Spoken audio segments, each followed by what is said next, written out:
जब कोई भजन हमारे पास आता है, कोई वचन हमारे पास आता है, निश्चय हमारे जीवन को आशीष ला कर देता है। आमीन। और आज भी हम आशीष के लिए ठहराए गए। आमीन। इस भजन संहिता को जब हम पढ़ते हैं, इसमें दो व्यक्ति के विषय में बताते हैं, एक धर्मी और एक अधर्मी। धर्मी व्यक्ति की पहचान बताते हैं और अधर्मी व्यक्ति को आप सब जानते हैं। बाइबल में लिखा है एक व्यक्ति धर्मी होने का चिन्ह, पहले पद में लिखा है वह दुष्टों की युक्ति पर नहीं चलता है। आमीन। एक व्यक्ति जो परमेश्वर का जन है वो पवित्र होता है, धर्मी होता है, परमेश्वर के राज्य का वारिस होता है। और बाइबल में लिखा है वो गलत मार्गों पर नहीं जाता है, गलत संगति पर नहीं जाता है। सो पहला चिन्ह उसका ऐसा बताया है कि वो क्या नहीं करते, दुष्टों के मार्ग पर, दुष्टों की युक्ति पर। दूसरा, पापियों के। तीसरा, ठट्टा करने वालों की। सो परमेश्वर बताते हैं जो पवित्र है, जो परमेश्वर का धर्मी जन, उसकी किचन वो इन चीजों से बचता है। हालेलुया। उसका ध्यान कहाँ लगा रहता है? दूसरे पद में लिखा है वो परमेश्वर के वचन की ओर लगा रहता है। आमीन। उसका ध्यान, उसका मन, उसका सोच विचार हमेशा काय में लगा रहता है? परमेश्वर के वचन की ओर। अगर हम धर्मी है तो हमारे पास ये चिन्ह होना चाहिए। आमीन। अधर्मी कहीं बाहर से नहीं आया, जिसने धार्मिकता को छोड़ दिया वही अधर्मी बन जाता है, कहीं बाहर से नहीं आता है। उसके विषय में लिखा है वो धर्मियों की मंडली में ठहर नहीं पाता है, क्योंकि अधर्म उसमें निवास करने लग जाता है, दुष्टता उसमें आ जाती है, पाप उसमें निवास करने लग जाता है, ठट्टा करने का स्वभाव उसमें आने लग जाता है, और परमेश्वर की संगति से उसका मन उचट जाता है। बाइबल पढ़ने में उसका मन नहीं लग जाता है, और प्रार्थना करने में उसको अगुवाई नहीं मिल पाती है। वो हमेशा दुविधा में चला जाता है, उसे खुद मालूम नहीं होता है कि मेरा मार्ग किधर है। परमेश्वर जानता है। हालेलुया। परमेश्वर के लोगों को पहला पद से हम जब सीखते हैं हमारी जिंदगी में हम धर्मी है, इस बात की हमको गवाही देनी चाहिए। आमीन। हमारे कर्मों से हमने धर्मी नहीं बनाया, हमने धार्मिकता को कमाया भी नहीं है, परमेश्वर ने अपनी धार्मिकता मसीह यीशु में हमें दी है। हालेलुया। उसमें रह करके हमें आगे बढ़ना चाहिए, तब हम इन चीजों से बच सकते हैं। यदि हम इन चीजों से बचने की कोशिश करेंगे तो हो सकता है हम गिर जाएंगे और फिर गिर जाएंगे, लेकिन जब हम परमेश्वर से सहायता पाते हैं, हालेलुया, तब हम इस चीजों से बच जाते हैं। दूसरी बात, दूसरे पद में लिखा है उसका ध्यान हमेशा कहां होता है? परमेश्वर के वचन। वो अपने दिमाग का इस्तेमाल नहीं करता। नीति वचन 3 में लिखा है वो अपने दिमाग का इस्तेमाल नहीं करता है, वो परमेश्वर पर भरोसा रखता है। आमीन। वो परमेश्वर के वचन पर भरोसा रखते हैं और वो परमेश्वर की संगति में बना रहता है। हालेलुया। लेकिन अधर्मी व्यक्ति का मन वचन में नहीं लगता है, वो ढूंढता है कहां है मजाक करने और ठट्टा करने वाले, वो ढूंढता है कहां है पापी लोग जहां पे उनके साथ खड़े होकर के, और वो ऐसे लोगों को ढूंढता है जहां पे दुष्टता की चर्चा होती, जहां से वो लाभ को कमा सके। नीति वचन में लिखा है दुष्ट ने कहा आओ हम एक साथ मिल करके और किसी को लूट ले, हमारा बटुआ एक ही हो जाए। हमेशा उनका दिमाग खुरापाती माइंड में लगा रहता है। लेकिन वचन क्या कहते हैं? एक धर्मी जन, हालेलुया, और एक अधर्मी जन, उसमें हम धर्मी बनाए गए। आमीन। इसलिए कि हम बाइबल को पढ़े। दूसरा पद को पढ़िए। परंतु वह तो यहोवा की व्यवस्था से प्रसन्न रहता और उसकी व्यवस्था पर रात दिन ध्यान करता रहता है। जोर से बोलिए हालेलुया। हालेलुया। महीने में हमने कितने बार ध्यान किया अपनी आपकी धार्मिकता को आकलन करें। हालेलुया। हमें जो धार्मिकता दी गई, जो वस्त्र में दिया गया, क्या उस वस्त्र में रहे कि उतार के रख दी? हमने बाइबल पढ़ा, बाइबल कहती है धर्मी की पहचान बाइबल पढ़ने से होती है। दुष्ट बाइबल को नहीं पढ़ पाता है, दुष्टता बाइबल पढ़ने नहीं देती है, दुष्ट की शक्तियां बाइबल से अलग खपती है। जब शैतान यीशु के पास आया तो यीशु मसीह ने क्या बोला? वचन। क्या बोला? वचन। क्या बोला? वचन लिखा है। हालेलुया। मनुष्य केवल रोटी से नहीं, हालेलुया, वचन को कह दिया। सो हमारे पास क्या होना चाहिए? वचन। हम धर्मी है, हमारे पास वचन और वचन और वचन होना चाहिए। जब बीमारी आए, अरे ये बीमारी तो बहुत ही खतरनाक है, आप उसी समय कहिए नहीं, यीशु के कोड़े खाने से। आमीन। आप वचन बोलिए। आप शैतान को अपने मुंह से या अपने जीवन से काम करने का मौका नहीं दे सकते। आप धर्मी है। हालेलुया। और क्या लिखा है? यशायाह की किताब पढ़िए। यशायाह की किताब निकालिए, एक वचन पढ़ेंगे। 3 अध्याय उसका 10वां पद पढ़िए। यशायाह की किताब उसका 3रा अध्याय उसका 10वां पद। धर्मियों से कहो कि उनका भला होगा। उनका भला होगा। जब आप किसी भाई से बहन से मिलते हैं, प्रभु आपको आशीष दे, परमेश्वर आपके साथ भलाई को करे। आमीन। Hallelujah, hallelujah, hallelujah. हालेलुया। एक धर्मी जन को आशीर्वाद देना चाहिए। आमीन। आमेन। यीशु मसीह ने अपने चेलों को जब भेजा सेवकाई में तो इस प्रकार से कहा, जिस घर में तुम जाओ तो कहो तुम्हारा कल्याण आशीर्वाद हो। अगर वे आशीष का योग्य है, वो शांति का योग्य है तो ठहर जाएगी, अदरवाइज वो वापस आ जाएगा। हालेलुया। हालेलुया। धर्मी की पहचान आशीर्वाद देने से होती है। दुष्ट क्या करता है? श्राप देता है। बाइबल में लिखा है दुष्ट के मुंह में श्राप होता है और धर्मी के मुंह में आशीर्वाद होता है। धर्मियों के आशीर्वाद से देश का कल्याण होता है। आमीन। हमें आशीर्वाद देना चाहिए। हम धर्मी, हमारी पहचान है। Hallelujah, hallelujah, hallelujah. आप सब धर्मी हैं, सब बोलिए आमीन। आप में से कोई भी अधर्मी नहीं है जिसने यीशु को सच्चे हृदय से स्वीकार किया। परमेश्वर ने अपनी धार्मिकता उन्हें दी है। हालेलुया। और मैंने बताया धार्मिकता बाहर से नहीं आती है।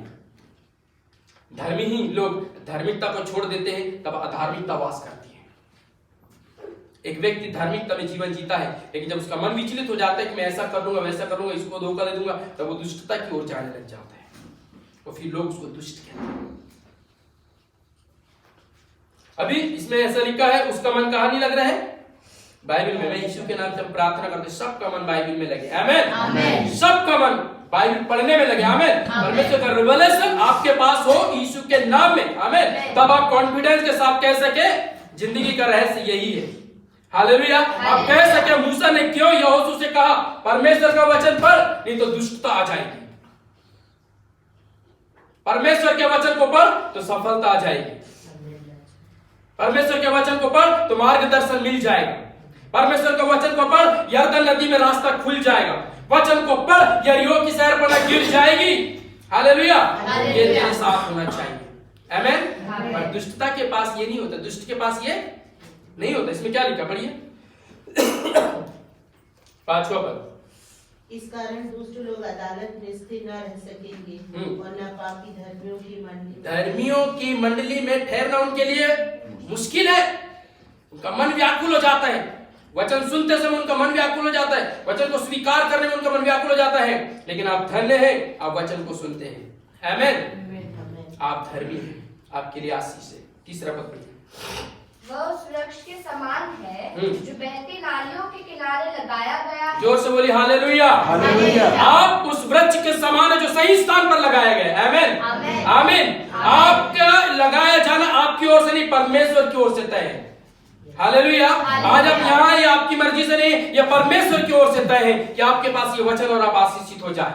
आप धर्मी है, आपको परमेश्वर ने धर्मी बनाया, आपको परमेश्वर ने चुना है ताकि आपको सही स्थान पर रख के आपको फलवंत करे। आमीन। एक सही स्थान पे वो व्यक्ति रखता है जो बाइबल को पढ़ता है। आमीन। अगर बाइबल को नहीं पढ़ रहे हैं उसका स्थान गलत हो सकता है। लाखों कमी के बावजूद भी बिल्कुल आप सही स्थान पर होंगे जब आपके पास वचन है। हालेलुया। जब आप अपने हृदय में वचन को स्टोर कर रहे हैं, जब आप वचन को पढ़ रहे हैं, क्योंकि यहोशू से यही कहा था बुढ़ापा मायने नहीं रखता है, वचन को जवान कीजिए। हालेलुया। विश्वास को जवान कीजिए, भरोसे को बुलंद कीजिए और आप परमेश्वर के आश्चर्य कर्म को देखिए। वह उस वृक्ष के समान है जो सही स्थान पर लगाया गया है। हाँ। और अपनी ऋतु में फलता है। जोर से बोलिए हालेलुया। हालेलुया। वो जरूर फल लाएगा। कई बार ऐसे मैं तो बहुत फल नहीं ला पा रहा हूँ, मैं तो फल नहीं ला पा रहा हूँ, निराश मत हो जाइए। 2022 में आप सब फल लाएंगे। सब बोलिए आमीन। आमीन। सबके द्वारा आत्माएं जीती जाएगी। आमीन। यीशु के नाम से हम प्रार्थना करते हैं। परमेश्वर के लोग आप साधारण नहीं है, आपका चलना ही लोगों के लिए आशीष का कारण बन जाएगा। आमीन। और लोग पूछेंगे कि भैया हमें भी यीशु के विषय में बता दीजिए, हमारे लिए भी यीशु से प्रार्थना कर दीजिए, और वहां पे बदलाव को आप देखेंगे यीशु के नाम में। आमीन।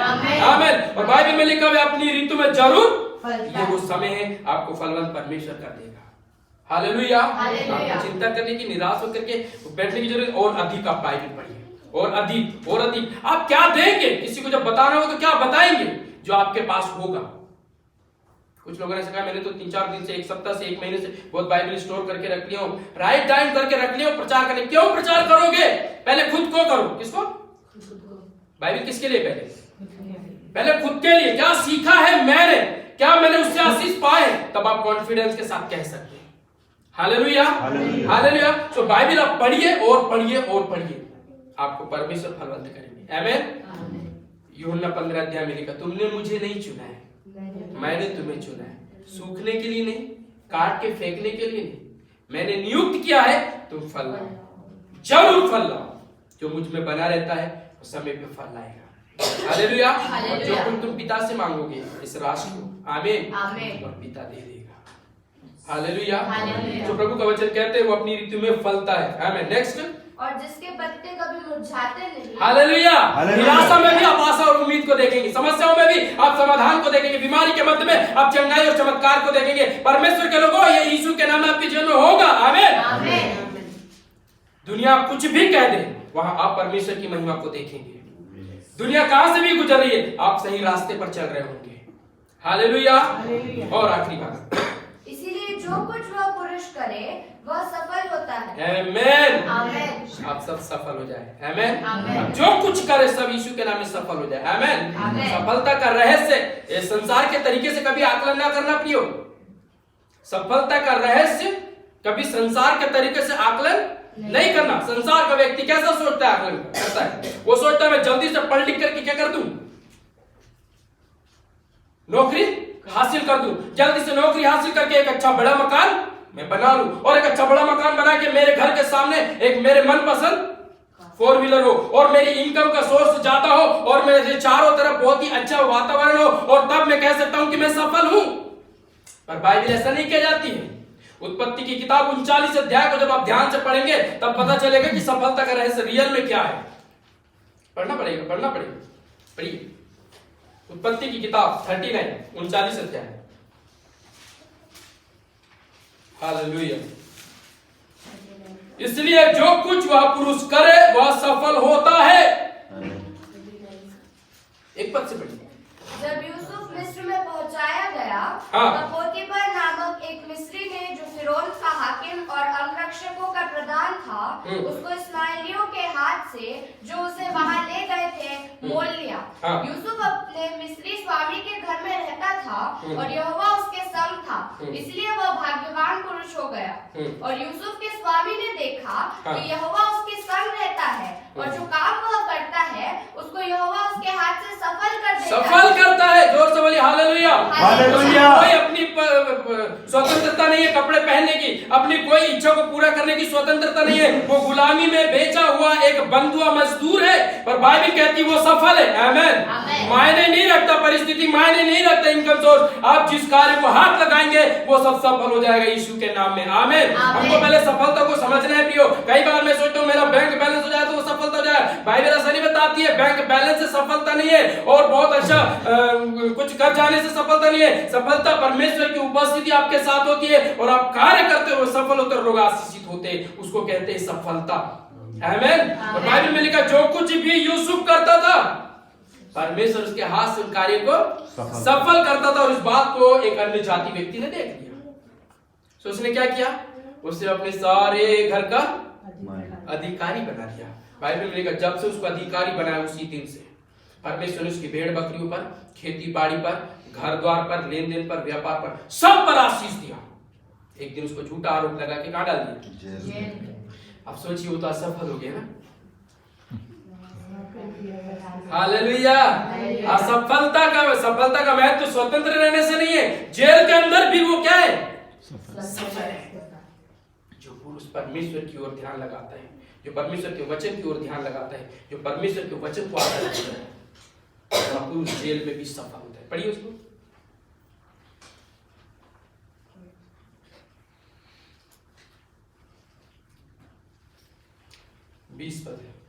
और यूसुफ के स्वामी ने उसको पकड़कर बंदीगृह में, जहाँ राजा के कैदी बंद थे, डलवा दिया।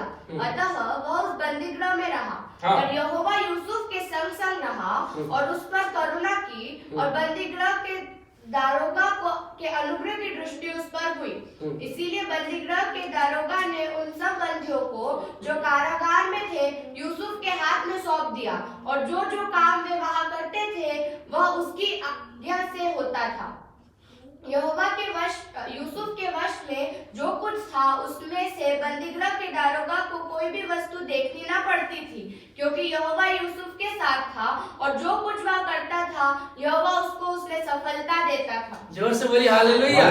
कोई मायने नहीं रखता है परिस्थिति क्या है, क्या हो रहा है, क्या होगा, आप सफल हो जाएंगे। आमेन। आमेन। आपके कार्य सफल हो जाएंगे यीशु के नाम में। आमेन। आमेन। आप मत सोचिए ये तो बहुत ही खतरनाक, मैं पहली बार जेल में आया, यहाँ कैसे सफल हो, परमेश्वर वहीं भी आपको सफल करेगा। आमेन। आमेन। कोई भी आप जब नया काम कर रहे हो आपको ऐसे डर लगता है, आपको बताएं डर ही कारण है असफलता का। आप ये भूल जाते हैं कि परमेश्वर आपके और मेरे साथ हमेशा है। वो एक अलग बात है कि हम महसूस नहीं कर पाते, लेकिन परमेश्वर ने वायदा दिया है, मैं खुदा से क्या करूंगा, मैं पिता से विनती करूंगा और वो तुम्हें क्या देगा, एक सहाय। तुम विनती करना तो देगा। ऐसे बोले, क्या बोले, मैं करूँ। हाँ यीशु मसीह ने बोला मैं विनती करूंगा, मुझ में है ताकत। आमेन। आमेन। और वहां से तुम्हें पवित्र आत्मा दिया, मैं पिता से विनती करूंगा और वो तुम्हें पवित्र आत्मा देगा और वो सदा तुम्हारे साथ रहेगा। हालेलुया। हालेलुया। मेरी प्रार्थना में दम नहीं था, यीशु की प्रार्थना में दम है। हालेलुया। उसने प्रार्थना किया, इसलिए पेंतिकोस्त के दिन पवित्र आत्मा आया और सब लोगों ने जाना प्रभु हमारे साथ में आ गया है। और उस दिन से वे जहां कहीं गए, हालेलुया, हर जगह प्रभु का प्रचार, हर जगह प्रभु का कार्य, हर जगह प्रभु की महिमा, आनंद, उत्साह और सब कुछ बदलाव आने लग गया। परिवर्तन आज से शुरू हो जाएगा। सब बोलिए आमीन। आमीन। अब आप अपने साधारण मत समझिए, आपकी प्रार्थना से ही पवित्र आत्मा, ऐसा नहीं है। पवित्र आत्मा आया है प्रभु यीशु मसीह की प्रार्थना के द्वारा, और एक दिन के लिए नहीं आया है। हालेलुया। हमेशा के लिए आपके पास आया। आप महसूस करें या ना करें, जो प्रकार से हमारे साथ रहता है वो हमारे भीतर होना चाहिए। हमारे साथ रह के कार्य करता है, वो भीतर हो के कार्य करना चाहिए। हालेलुया। हालेलुया। हाँ, सो सफलता का बात बताते हैं। सो परमेश्वर यूसुफ के साथ साथ था, तो क्या वो घर में सफल हुआ, क्या वो पोतीफर के घर में सफल हुआ, क्या वो जेल के अंदर सफल हुआ, और क्या वो मिस्री स्वामी के घर, सॉरी फिरौन के घर, राजा के घर में जाके सफल हुआ। सफलता का कोई सीढ़ी नहीं है, सफलता स्वयं परमेश्वर है। हालेलुया। उसने कहा मेरे वचन को पढ़ने वाले सफल हो जाएंगे। हालेलुया। तो सफल का आकलन जब हम अलग करेंगे तो हमें सब निराशा को देखेंगे। यहाँ पे लिखा है इसलिए जो कुछ वह पुरुष करे वह सफल होता है। जब कहीं कठिनाई का सामना करना पड़े, जब कोई कठिनाई मुसीबत को आपको ऐसा लगे यहाँ पे बहुत कठिन, आप बाइबल निकालिए और पढ़ना प्रारंभ कीजिए। प्रभु मैं अपने आप को तेरे हाथों में देता हूँ, तेरे वचन को अपने जीवन में लेता हूँ, आप हाथ बढ़ाएंगे। हालेलुया। राजाओं के मन को नालियों के जल के समान हाथ में रखने वाला परमेश्वर आपके फेवर में उनको कर देगा। हालेलुया। काम नहीं हो पा रहे हैं, परमेश्वर स्वयं उसको करने के लिए उतर आएगा। बाइबल में लिखा, सो यूसुफ जिस किसी कार्य को, हो सकता जो भेड़ बकरियां अभी तक पोतीफर के घर बढ़ नहीं रही थी, यूसुफ ने जब से वहां पे गया, हो सकता है उस खेत बाड़ी में जहां पे कितनी उपज नहीं हो पाती थी, लेकिन जब से यूसुफ वहां पे गया, पोतीफर ने इस बात को देखा कि जिस भी कार्य को हाथ लगाता है, मैं तो सोच रहा था कि ये बंजर भूमि कभी उपजाऊ नहीं हो पाएगी, लेकिन जब से यूसुफ आया उसने समझ गया ये पूरा सब कुछ मुझको किसके हाथ में सौंप देना है, यूसुफ के हाथ में सौंप देना। कलीसिया के हाथ में भी प्रभु यही चाहता है, सौंप दिया जाए, आपके हाथ में भी वो सौंप दिया जाए। आप जहां रहते हैं आप ये मत सोचिए कि हम खुद आशीषित हो जाए। बाइबल में लिखा है यूसुफ के कारण कौन आशीषित हुआ, पोतीफर।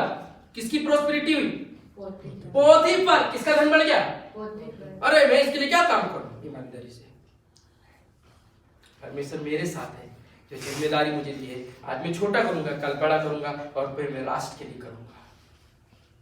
हालेलुया। हालेलुया। मैं एक व्यक्ति के साथ संगति करता हूं, कल मैं 2 के साथ करूंगा, कल राष्ट्र के साथ। हालेलुया। परमेश्वर ने मुझे इसीलिए चुना है। जब इस विश्वास से आप आगे चलते हैं, आपके स्टाफ में लोग आशीषित होने लग जाएंगे। जो कार्य वो नहीं कर पा रहे आपके द्वारा प्रभु करवा देगा। आपको भी नहीं मालूम है, पर क्योंकि आपको परमेश्वर ने वायदा दिया है मेरे वचन को पढ़ने के कारण सफलता निश्चय है, तो आप जब वचन को पढ़ेंगे और ऑफिस में जाएंगे, उन कार्यों को भी हैंडल करने की पूरा करने की शक्ति परमेश्वर आपको प्रदान करेंगे। आमीन। ये मेरा वायदा नहीं है, ये स्वयं परमेश्वर का वायदा है। हालेलुया। हालेलुया। और कई वचन को आप जब पढ़ेंगे आपको परमेश्वर स्पष्ट बात करेंगे। हालेलुया। लेकिन आज के दिन जब प्रभु का वचन हमसे बात करता है आप उसको स्वीकार कीजिए। आज ही से आप हर बात को सफलता में देखिए। आमीन। आप नेगेटिव मत बोलिए कि ये होगा कि नहीं होगा, ये व्यक्ति करेगा कि नहीं, वो व्यक्ति साथ देगा कि नहीं। आप ये बोलिए यीशु के नाम में सब मेरे फेवर में हो जाए। आमीन। आपके गुलाम बनने के लिए आप उनकी सेवा करें, आप सेवक हैं। हालेलुया। आपके द्वारा वो आशीषित होना चाहिए, वो आपके साथ सिर्फ खड़े हो जाएंगे और वे देखेंगे कि आपके द्वारा, तब वे जानेंगे हम हर कार्य किसके, आपके पास आ गए हैं, क्योंकि आपके साथ हमको सहयोग मिलने से हम सारे कार्य को परिपक्वता परिपूर्णता में ये पूरे होते हुए देख रहे, पेंडिंग कार्य आपके द्वारा पूरे हो जाएंगे। आमीन। इसलिए तो परमेश्वर कह रहा है जो कार्य होती पर फिर अब तक नहीं हुए, कई लोग सेवक लोग करते हुए एक ही व्यक्ति के कारण कैसे हो। लाबान ने जाना जो एक गैर मसीह था, गैर यहूदी था, कि याकूब के आने के कारण से परमेश्वर ने उसकी भेड़ बकरी को और उसकी खेत बाड़ी को खूब बढ़ा दिया। हालेलुया। उसने कहा मैंने अनुभव से जान लिया कि यहोवा तेरे साथ, और जब से तू यहाँ आया है मैं देखो बढ़ते ही आपके कारण। हालेलुया। उसी समय याकूब की कंडीशन बहुत खराब थी, वो बहुत दुखी था क्योंकि उसका बैलेंस नहीं था, उसके बाद भविष्य के लिए कोई वो नहीं था, पर उसी समय पे वो आशीषित था। हालेलुया। जब आप प्रभु को साथ में लेकर कार्य करते हैं, कार्य की सामर्थ परमेश्वर दे देता है। हालेलुया। ओके, सो इसको हम 3 भागों में देख लेते हैं। पहला भाग हम देखते हैं धर्मी और अधर्मी। अधर्मी का मन परमेश्वर के वचन में, संगति में और प्रभु के पास नहीं लग जाता है, लेकिन धर्मी का मन लगता है परमेश्वर की उपस्थिति में, परमेश्वर के लोगों की संगति में, परमेश्वर के वचन में। आमीन। और दूसरा भाग हम देखते हैं सफलता वहीं पे है और दुष्ट असफल हो जाता है। चौथा भाग, दुष्ट लोग ऐसे नहीं होते, कैसे? जैसे धर्मी होते। सरल से सरल काम भी उनसे क्या हो सकता है, बिगड़ जाता है। उसको छुपाने के लिए कुछ भी करेंगे, लेकिन जब धर्मी वहां जाएगा, हालेलुया, अधर्मी ऐसे नहीं होते। हाँ, वे कैसे होते हैं? वे उस भूसी के समान होते हैं जो पवन से उड़ाई जाती है। ओके, जोर से बोलिए हालेलुया। हालेलुया। तो कैसे होते हैं? भूसी के समान होते हैं। भूसी में क्या नहीं होता? पेड़ और भूसी में अंतर है। पेड़ में जड़ होती है और भूसी में क्या नहीं होती बेटा? जड़ नहीं होती, इसीलिए वो आसानी से उड़ जाते। आप जब वचन पढ़ते हैं आपकी जड़ और गहराई में जाती है। हालेलुया। दुष्ट ऐसे नहीं होते, कैसे? उस वृक्ष के समान, उस धर्मी के समान, उस आशीष व्यक्ति के समान जो दुनिया के लिए आशीष का कारण, वैसे नहीं होते। वे उड़ जाते। जरा से झोंका आया, फिर वहां से और एक झोंका आया तो उनका एंड विनाश है। आखिरी भाग में लिखा है। ओके, सो बहुत सारी बातें, 3 बातों को देख लिए, बहुत है। प्रभु आपको इस वचन पर आशीष दे। आमीन। पहली बात, आप धर्मी, आप कभी भी ये बात को इनकार मत करना और गलत अंगीकार मत करना। परमेश्वर ने आपको धर्मी बनाया है क्रूस पर अपनी जान दे करके। हालेलुया। और इसलिए आप इन सारी आशीषों के लिए घोषणा कीजिए, ना केवल अपने लिए, अपने परिवार के लिए, कलीसिया के लिए, राष्ट्र के लिए। आमीन। दूसरी बात, आप कभी भी मत सोचिए मैं गलत स्थान पे हूं। आप जब वचन पढ़ते, प्रार्थना करते, आराधना करते, बिल्कुल आप सही स्थान पर हैं। हालेलुया। आप कभी मत सोचिए अरे मैं इस समस्या में डगमगा जाऊं, कभी नहीं, क्योंकि आपकी जड़ वचन से स्थिर था। आमीन। ओके, सो प्रभु इस वचन पर आशीष दे। यीशु के नाम में आप सब इस वचन को समझे और आशीष